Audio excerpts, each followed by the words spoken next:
Okay, I found it. Hi, welcome to Hannah G Knits podcast. I'm Hannah. Thanks for watching. Today, friends, I have a project updates video for you. So I also had one last week. If you haven't watched it, I will link it for you. I have had some more knitting time lately. If you've been following me for at least the last month or two, we moved. We had been hoping to move for a little bit, but it did come a little unexpectedly, much quicker than we had planned on. And so everything kind of got thrown together, and the priority has just been making sure like my son feels settled and that kind of thing. So I haven't had a lot of knitting time, but I'm back. I've got knitting. I sent out a newsletter. So if you're not a subscriber, subscribe to my newsletter. Yeah, I'm just feeling like it's back. Knitting is back for me, and it feels really good. I have been working on a few different projects and a few different designs, and I'm just really excited to get back into knitting, get back to responding to comments, chatting with all of you on here, on Instagram. Okay, we'll get started. The first thing that I will share is my works in progress. I have some updates for you. In my last video, I talked about how I went to a knit night and I brought my lovely Salty Air Tee. This was on my 2024 spring knitting plans, and I've actually cast it on and made progress. So sometimes I make plans and then I don't end up knitting them, but I was determined to make this. I'm wearing a lace yoke as I speak, but this is my only other lace yoke pattern that I've made, I believe. And so I had seen this, I saw the tester versions, I just really loved it. So I've wanted to cast it on for a very long time. And I actually picked out the yarn last October on a family trip and bought it for this pattern. Now I'm actually making the pattern. That's a big deal for me because I usually like buy yarn and then like, no, I want to make something different. And then, yeah, you know how it goes if you're like me. So I'm actually really proud of like actually making this pattern with the yarn I intended and purchased it for. The yarn is Knitting for Olive Merino, so it's their fingering weight base, and the colorway is brown something, and I'll put it in the description. And I need a longer cord, but they're packed somewhere. So this is what I have for now. And I'm almost done with the lace chart. I have about 10 rows left, which feels like a big deal. And after that, I am planning to maybe block the lace and see how it fits. So if you didn't watch last week's video, basically I took this to a knit night. More accurately, I took this to a knit night. And I tried it on. And while everyone said it was lovely, as the pattern is, they said, that looks really big. Which I appreciated because I would like to know. So I had been knitting it on US 6 needles. And I can already see there's a huge difference between this gauge drape than there is like on this one. You can just tell. But I was confused because I had my swatch and everything. I swatched, now I'm looking for it. I was really confused because I swatched and everything, and it was really difficult for me to see the difference between the two needle sizes. So this top one is US 4, which is recommended, and this bottom one is US 6. And I really struggled to see the difference in them. So I went ahead and cast on with the US 6. And now that I'm knitting the pattern, I can see the significant difference.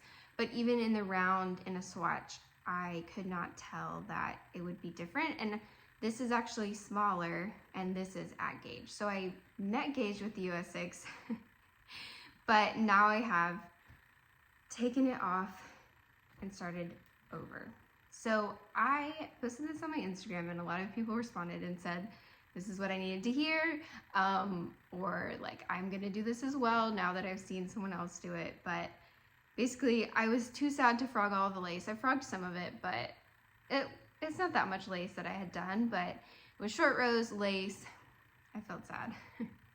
So I went ahead with the extra ball of yarn. I went ahead and cast on again so that I could see like visible progress before I took this one out.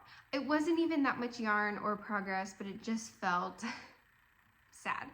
And so I decided to start this one and not even frog that one yet because I just didn't want to, and I didn't want to put it off any longer because I would like to wear this before the summer's over, or at least before it's too hot. And so yes, I went ahead, cast this on, and maybe next week or in 2 weeks I will have a better visual for you because my needle is just really small, but I'll spread it out a little bit.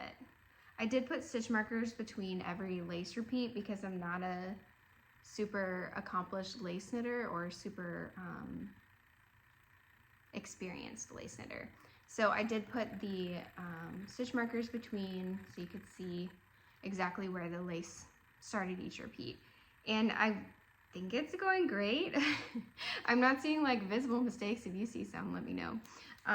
But I am ready now to frog the other progress that I had made. And I do agree that it was going to be too big. I've actually also gotten feedback from comments on here, and then a few people have DM'd me separately that they also made this pattern and theirs turned out much bigger than they had anticipated. And so that was good to know too, because if I was going to not frog it, I needed to be prepared for it to be significantly larger than I had planned, or more ease, I guess. So I am using the recommended ease. It's on the larger end, but that's just kind of how I like my sweaters. But after reading people's comments that it was just more ease than they anticipated, or when they blocked it, the lace grew significantly. And I think maybe that's just because the gauge is in stockinette, not in lace. So the gauge swatch might match, but then the lace is just a lot bigger. I don't know. Again, like I said, I'm not a super experienced lace knitter, but that is what people have told me. And so I decided to frog it. And instead of going down a needle size, I went down 2 to the original needle size, and I kept the same pattern size. So like I'm still knitting size 2. So we'll see. I'll let you know. It's funny how you can try to do all of the right things and still end up with something that may or may not fit. I'm just hoping it's not too small at this point. I think that's my main concern. Now, I do think knitting for olive merino grows a lot when it is blocked and washed, and so I'm hoping for that. So that's why I'm planning to block the yoke after I finish the body division. Okay, we'll see. That's all I have for that. It was a big week for my Salty Air Tee.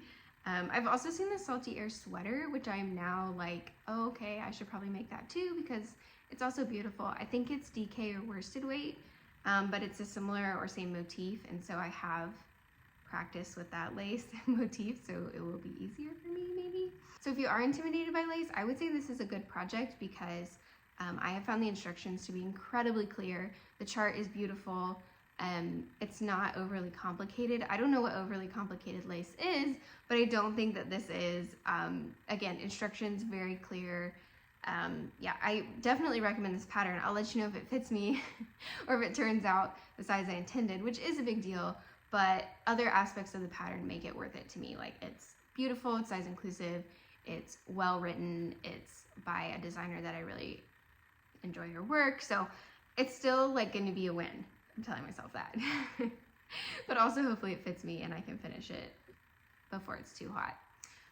Okay, while I finish frogging this, I'm almost done. And then I have all of this already before I even frogged this one. Just made me feel so much better. I don't know. The next project I've been working on is my Hannah cardigan. And that is a worsted weight cardigan in half fisherman's rib. It's by Noelle Knits. And I'm using Cascade 220 non-superwash. I will show you the progress I've made because it's a lot. Got needles sticking in and out of it. Okay, where's the, yep, this is the outside. I am loving this project, again, absolutely loving it. Really enjoying the projects I'm working on right now. So you can see all the squishy fisherman's rib and all the dust and like stuff that's caught in it because it's black, I guess. yeah, right now I'm like very tempted to crop it, but I'm not going to. I've told myself I will not crop this project. I crop everything, and I want this to be like full length for a cardigan, or at least for what the pattern has intended. So it's hitting me now about high hip, and so I think I probably have a good 5 or 6 inches left in terms of what the pattern calls for, and then I also have the sleeves. So I still have a lot of work on this one, but I won't need to wear it for quite some time. Yeah, but I just think I'm going to take it slow, keep enjoying it. Once I finish this ball of yarn, I'm going to move on to the sleeves and see how those go. So that will be half fisherman's rib in the round. Otherwise, this is just knit all flat. So I always struggle with the switch between half fisherman's rib flat to half fisherman's rib in the round. But I'm glad that this is a cardigan, because when I knit like the front and back and then join to knit in the round, I find my tension is a lot different around. So hopefully if there's a tension difference, you won't be able to tell. And then the button band, yeah, I'll have to knit that. So definitely recommend this pattern. I haven't knit the little kid size, but if it's the same, I'm sure it's wonderful. And then I was thinking about buttons lately, so I'll put a picture up of the buttons I was looking at. Aimee Sher just introduced buttons to their web shop, and I think I might have to get those because they're so cute and kind of like what I was imagining anyway. I was thinking like big wooden for this. I don't know, if you have a button recommendation for a black cardigan, please let me know. So I was thinking either like the wooden big buttons, or I have also seen some of those translucent ones, and that is very cool too. Although maybe less classic than like a wooden button would be. I don't know. Send me your button recommendations. I am excited about this. Very excited. I think I do want to order the buttons before I finish it though, because I still have a cardigan that I finished like 6 months ago and never sewed the buttons on. I still wear it often, but I just don't have buttons on it, which is okay. It's all good, but I need to put buttons on it. Okay, let's chat a new project. This is my swatch. The sun is coming through and I feel like you can't, oh, there we go. Okay, that is looking so cute. This is Purl Soho Plein Air, which they kindly sent for me to try out. It's a cotton wool blend, and it's worsted, light worsted, DK weight. And I used US 7, so kind of dense, but you can still see the sunlight coming through, and then the little flower motifs up here. So this is for a new design. I don't have it started besides the swatch, which has not been blocked. You can see the corners are like kind of wrinkling. I didn't think because of the cotton content that it would dry in time for me to have on this video without it being like super stretched out from holding it up. So I haven't blocked it yet. So I don't quite know the gauge. This is the yarn label. It's 67% wool, 33% organically grown cotton, 218 yards per 100 grams. And this is the color Beet Red, which I would say it's not beet red, it's beet purple. I was thinking it was gonna be a little more red, and I see it now and it looks just like a beet, right? But it said beet red and I was like, oh, kind of red. But it's not really red. It's like purple. Beets are kind of purple. So just if you like this color and you're like confused, like I was, why it was called that when I looked at the picture. Yeah, I think it is so beautiful. I really enjoyed knitting it up. This is gonna be for a blanket pattern, and it is stockinette, so it will be some purling, but I used US 7 needles, so they're quite large. And yeah, I really like it. And I really like the little daisy motif up here. I just keep showing you guys because I think it's so cute. So I'm planning to do 2 different sizes, and it'll be like baby blanket, so tummy time size, and then like a bigger like cribbish size. But cotton because summer. So I'm planning to have the pattern tech edited in the next like 2 weeks maybe, and then after that I'll have it out for a test knit. And you can find my test knits in my newsletter.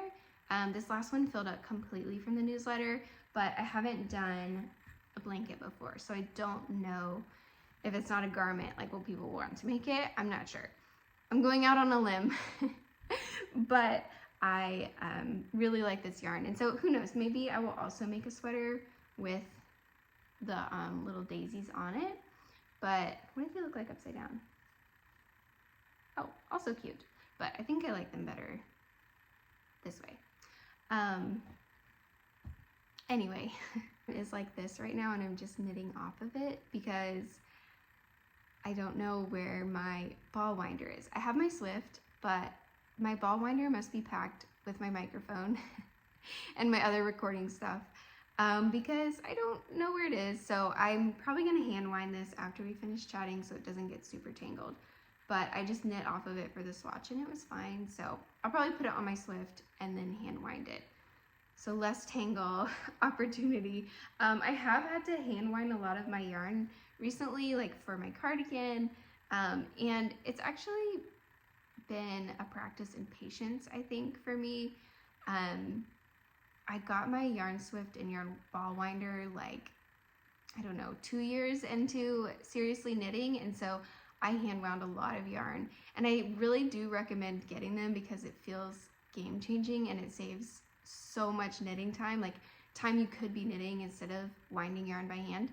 But it has made me slow down a lot and think about what I'm doing and think about my intention behind the project and what I'm going to use the yarn for. So it has been kind of good, but I am anxious to find it because I don't really want to wind any more yarn by hand. And to find my microphone so you guys don't have to hear the cicadas. I'm sure you can hear them inside my house, all the doors and windows closed, and you can still hear them. They're not actually bothersome to me, but I did hear my son yesterday. He asked one of his friends, he said, "Have you been hearing the cicadas? They sound like this." And then he made a cicada sound. And it was just funny because, of course, she has. She lives here too. But it's funny that he was like thinking about it, talking about it. Yeah, they're pretty loud. So the next thing I wanted to show you guys is one of the cutest things, personally, that I've seen in a long time. Okay, it's really dark. I apologize for that. But this is a newborn sock, perfect newborn sock that I knit a couple of weeks ago, and I shared it in a video. And this is how amazing the knitting world is, right? I shared it in a video, and a few days later, the wife of one of my dearest childhood friends reached out and said, "Hey, I saw your video.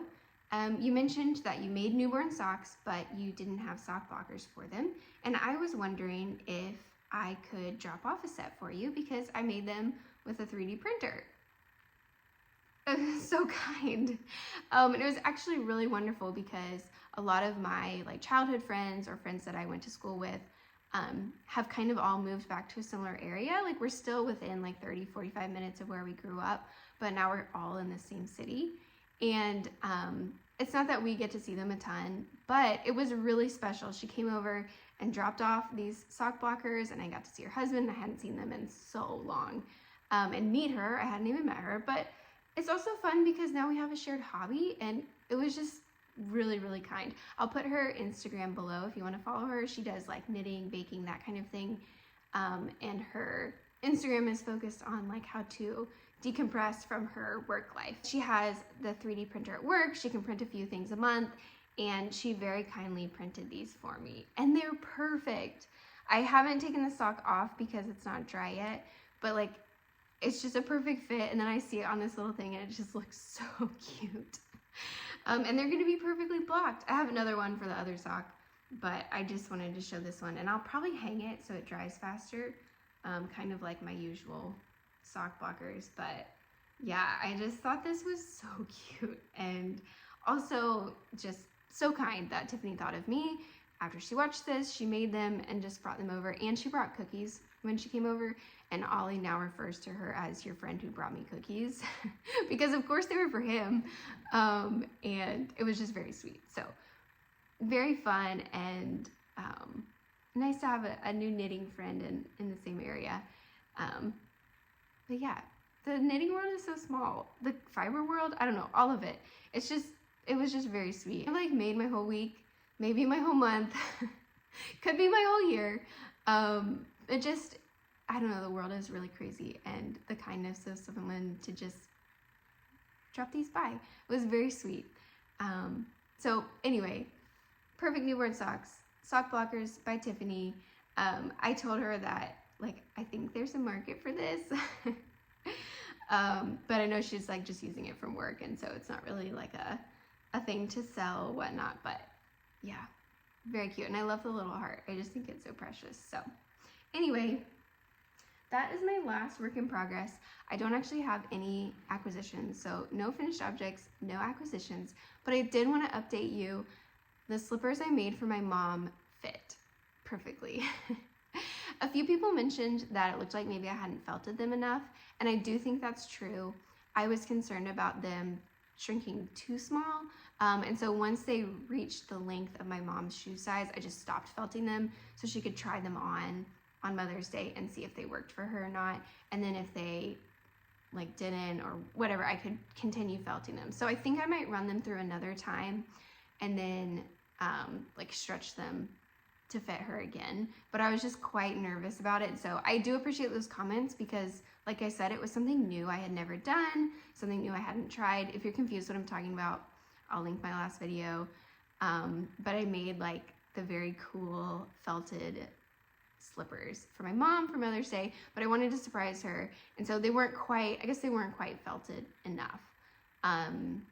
But yeah, thank you for those comments. Okay, that is all I have for you today.